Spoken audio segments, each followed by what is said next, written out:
You learn how to have light hands on the reins by developing light hands on the halter rope.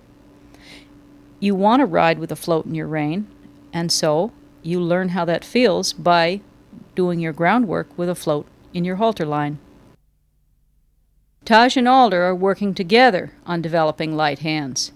Taj is supporting and directing Callie with her halter rope, while Alder supports the mare with his legs. They run into problems occasionally when they can't figure out whose left is whose.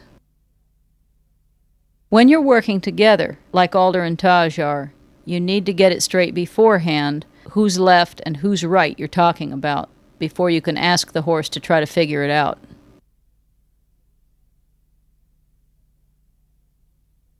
The good thing about working with a horse like Callie is that she's spent a number of years with children who are at this stage in their learning process.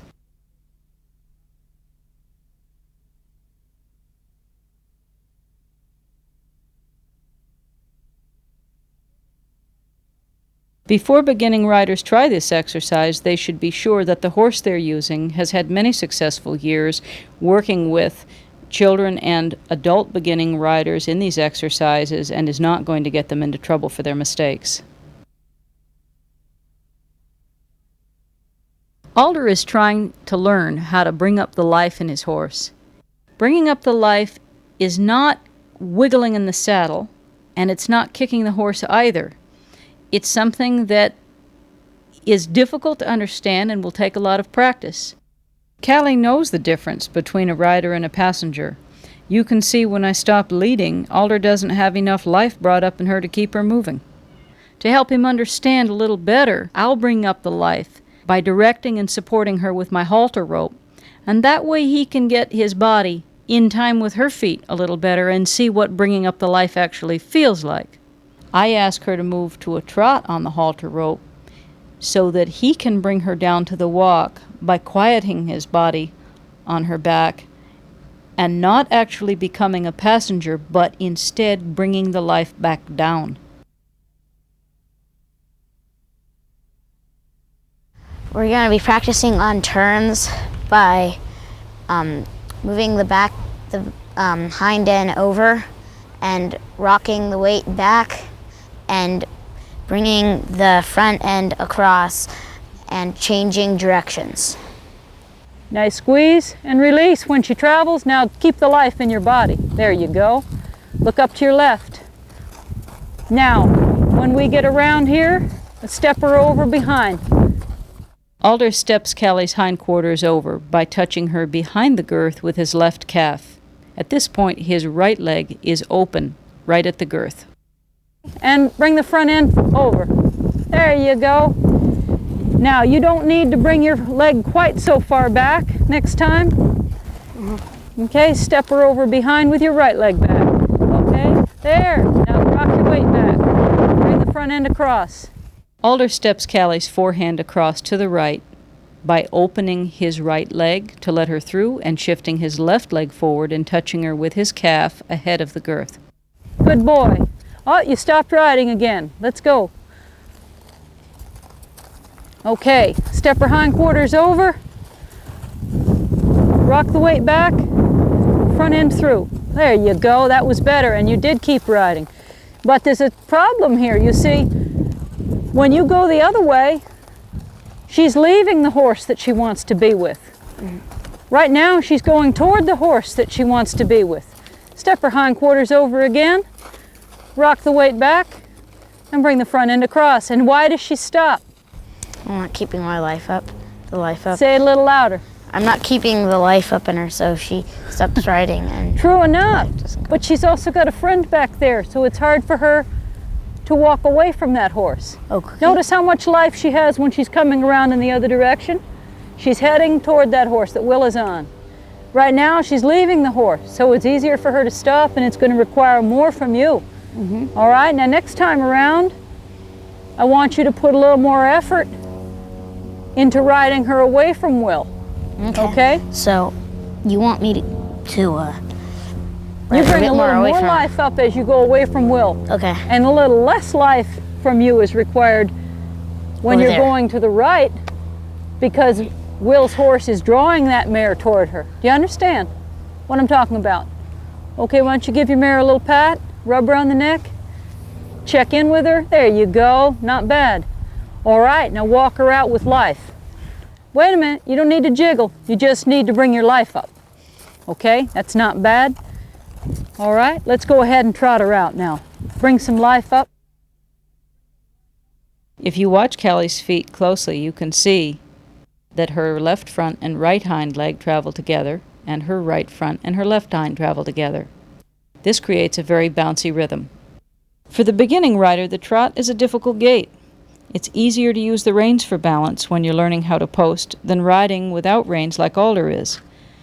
To post correctly, you want to get in time with the rhythm of the horse's feet. This takes a lot of practice. But if you can learn to post by using your legs and good posture for balance, instead of pulling on the horse's mouth, you'll be a much better rider and your horse will be a lot happier.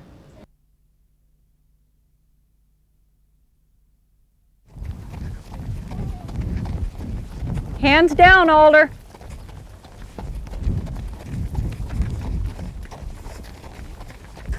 Keep going, Taji. You're doing great. Hands down, Alder, in front, just like you had your reins. Just pretend you had your reins. Back your foot out of that stirrup. Whoa. Stop. Stop. I gotta do something with my stirrups. Okay. Yo, Taji. Stop. Taji, stop. With my stirrups. Stop. Stop. Stop. Stop. Taj, he told you to stop way back there. Okay, look how far. Now, if he'd been falling off, you would have had a big problem. Stop means stop right now, and you know that because when you're up there and you say stop, you want it immediately. You hear me? You don't keep running when someone tells you to stop. That's not going to help them get their confidence up.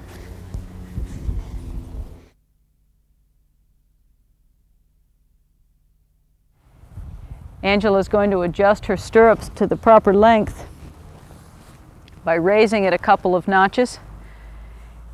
Ideally, and this will change somewhat from rider to horse and depending on the saddle you're in, but ideally you're going to want the bottom of your stirrup to come right between your heel and the inside ankle bone for a proper adjustment.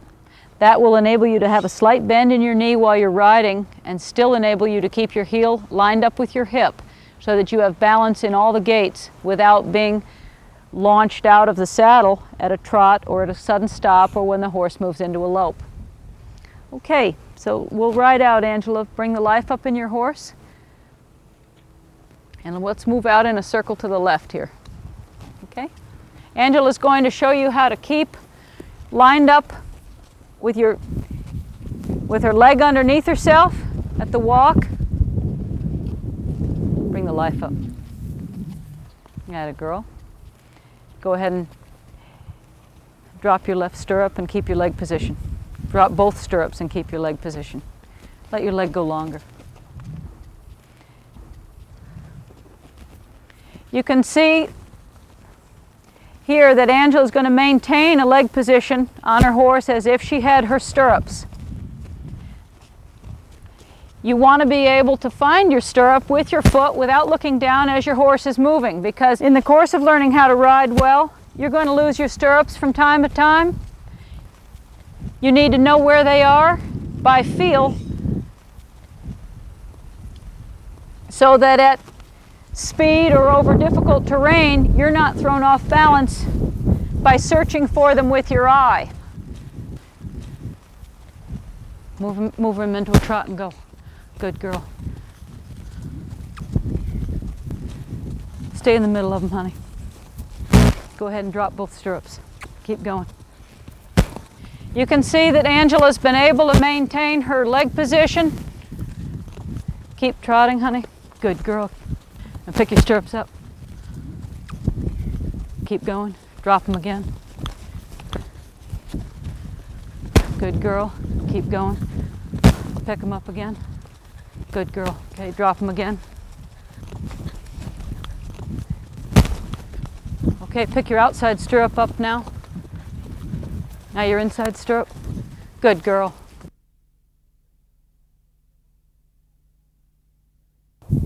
Taj is going to ride Callie up this little incline here, and it's a steep, rocky place with uneven terrain.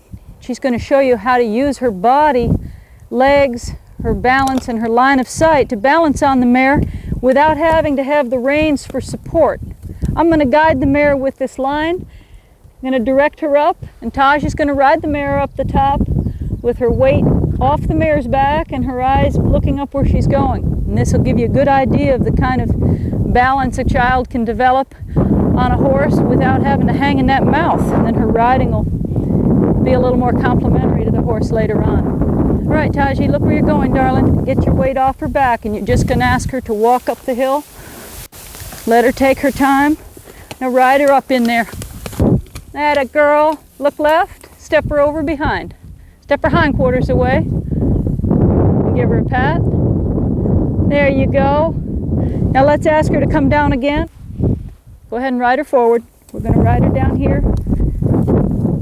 Okay, go ahead and ride her down, and you sit back and look where you're going. When you're ready, ask her to take a step.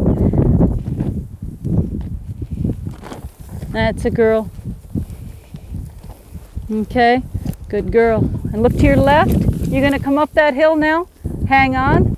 Atta girl. Good for you, Taj. Pat your mare. Good job, Taji.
I would like to take this time to thank everyone who's helped me get to this point in my horsemanship, especially my friend Leslie Desmond, Tim Thomas, and Buck Brannaman. I would also like to thank the woman who has let me borrow this horse from her, Dawn Peru, for allowing me to work with such a wonderful horse who's taught me so much. Also, I'd like to thank my mom and dad for making it possible, allowing me to have the chance to work with Leslie and her horses. This is a horse that loves apples. This is a horse that I feed apples and carrots a lot, but she respects my space. Here's an apple, there's her face. I've got her attention and I've got her interest, but I've got her respect. This apple being near her mouth, she's interested, but she's not going to come and take it out of my hand, bite my fingers or bite anyone else's fingers. Maybe I can get her to follow that and think about it, and maybe I could teach her how to fetch it.